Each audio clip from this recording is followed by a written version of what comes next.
اسماعیل نے، وہ کہتے ہمیں خبر دی مالک نے ابو زناد سے، وہ اعرج سے، وہ ابو ہریرہ سے رضی اللہ عنہ، اللہ کے رسول صلی اللہ علیہ وسلم نے رآ رجلا یسوق بدنہ، ایک آدمی کو دیکھا وہ اونٹ کو چلائے جا رہا تھا، فقال ارکبها، آپ نے فرمایا کہ اس پہ سوار ہو جاؤ، قال یا رسول اللہ صلی اللہ علیہ وسلم انہا بدنہ، اللہ کے رسول صلی اللہ علیہ وسلم یہ اونٹ ہے، یعنی کہ اللہ کے راستے میں قربان ہونے والا اونٹ ہے، قال ارکبها ویلک، آپ نے فرمایا کہ تیرے لیے افسوس ہو، تو اس پر سوار ہو جا، فی الثانیہ دوسری دفعہ، او فی الثالثہ یا تیسری دفعہ۔ اصل مسئلہ یہ ہے کہ انسان ایک چیز کو وقف کر چکا ہے، اللہ کے لیے دے چکا ہے، اس مقرر وقت کے آنے سے پہلے وہ بندہ اس وقف شدہ چیز سے فائدہ اٹھا سکتا ہے کہ نہیں۔ تو امام بخاری رحمہ اللہ یہ ثابت کر رہے ہیں کہ فائدہ اٹھا سکتا ہے۔ مثال کے طور پہ آپ نے اپنا ایک گھر یا اپنی ایک زمین کا ٹکڑا اللہ کے راستے میں وقف کر دیا کہ یہ میری ایک مربع زمین، ایک قلعہ زمین اللہ کے لیے وقف، میں اس پر ایک عظیم الشان مسجد بناؤں گا، ادارہ بناؤں گا، مدرسہ بناؤں گا، کوئی نیکی کا کام کروں گا۔ اب جب تک آپ بناتے نہیں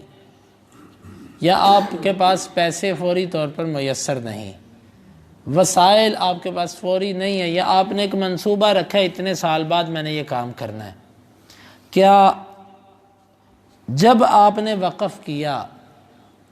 اس دن سے لے کر بنائے جانے کے درمیان جو مدت ہے، اس مدت میں آپ اس زمین کو استعمال کر سکتے ہیں کہ نہیں کر سکتے؟ امام بخاری رحمہ اللہ کا اعلان یہ ہے کہ آپ اس کو استعمال کر سکتے ہیں۔ آپ نے گھر کے بارے میں وصیت کر دی کہ اس کے مسجد بنا دو، اب مسجد بننے میں کوئی 6 ماہ 3 ماہ سال ہے، تو کیا جس دن آپ نے وقف کر دیا اسی دن سے آپ کو وہ گھر خالی کرنا پڑے گا یا آپ اس کو استعمال کر سکتے ہیں؟ امام بخاری رحمہ اللہ کا اعلان اس چیز کی طرف ہے کہ آپ اسے استعمال کر سکتے ہیں۔ ایک آدمی اللہ کے نبی صلی اللہ علیہ وسلم کا صحابی، وہ اونٹ کو چلائے جا رہا تھا، بدانہ یہ اونٹ کا ایک خاص نام ہے، ویسے تو اونٹ کے لیے جمل وغیرہ کا لفظ بول دیا جاتا ہے، لیکن بدانہ کا لفظ اس پر اس وقت بولا جاتا ہے کہ جب اس کو اللہ کے گھر پر قربان کرنے کے لیے وقف کیا جا چکا ہو، یعنی کہ ایک خاص قسم کی ایک نشانی ہوتی تھی، وہ گلے میں ایک ہار پہناتے تھے، رسی باندھ دیتے تھے جس کو قلادہ کہتے تھے، اور اس کی کوہان پر ہلکی سی چھری لگا کے معمولی سا زخم کر کے تھوڑا سا خون نکلتا قطرہ، جس طرح ہمارے ادھر خون لینے کے لیے تھوڑی سی سوئی لگائی جاتی ہے نا، تاکہ اس سے خون نکالا جائے ناڑ سے، شریان سے، یعنی کہ وین سے، تو اس طرح وہ ہلکا سا چھری کے ساتھ اس کی کوہان کے اوپر تھوڑا سا ٹک لگاتے، معمولی سے سوراخ کرتے، اس سے خون نکلتا اور اس خون کے ساتھ ایسے انگلی کے ساتھ اس کی کوہان پہ مل دیتے۔ یہ 2 نشانیاں ہوتی تھی کہ یہ اونٹ اللہ کے راستے میں قربان ہونے کے لیے جا رہا ہے، اس کے لیے وہ بادانہ کا لفظ بولتے تھے، بادانہ۔ تو وہ بادانہ کو چلائے جا رہا تھا، یعنی وہ اونٹ جسے وہ اللہ کے راستے میں قربان کرنے کے لیے وقف کر چکا تھا، اور گلے میں اس کے رسی تھی، کوہان پر اس کے جو ہے نا وہ اشعار ہو چکا تھا۔ تو آپ صلی اللہ علیہ وسلم نے فرمایا کہ تو پیدل جا رہا ہے، اسے پیدل چلا رہا ہے، یہ جانور ہے، اس کے پر سوار ہو کے فائدہ اٹھا۔ اس سے کہا اللہ کے رسول یہ بادانہ ہے، یعنی یہ اللہ کے راستے میں ذبح ہونا ہے، میں اس پر سواری کیسے کروں؟ آپ نے فرمایا کہ سوار ہو جا۔ اس نے پھر وہی جواب دیا، اللہ کے رسول یہ اونٹ ہے، اس پر میں کیسے سواری کروں؟ بادانہ ہے یہ۔ آپ نے 30 دفعہ فرمایا ویلک، اور تیرا، جس کو ہم کہتے ہیں تیرا بیڑا ترج ہے، یوں سمجھ لیجئے لفظی معنی تو اس کا ہے تیرے لیے افسوس ہو، تیرے لیے ہلاکت ہو، سوار ہو جا۔ میں تجھے کہہ رہا ہوں، تیسری دفعہ میں نے کہا سوار ہو جا، تو مجھے کہہ رہا کہ بدنہ ہے۔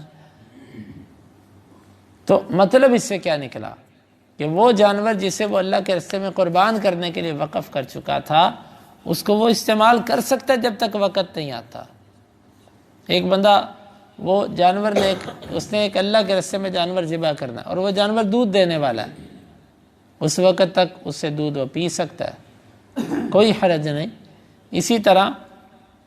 ایک بندہ ایک جانور کو وقف کر چکا ہے، جب تک وقت نہیں آتا وہ اس سے فائدہ لے سکتا ہے،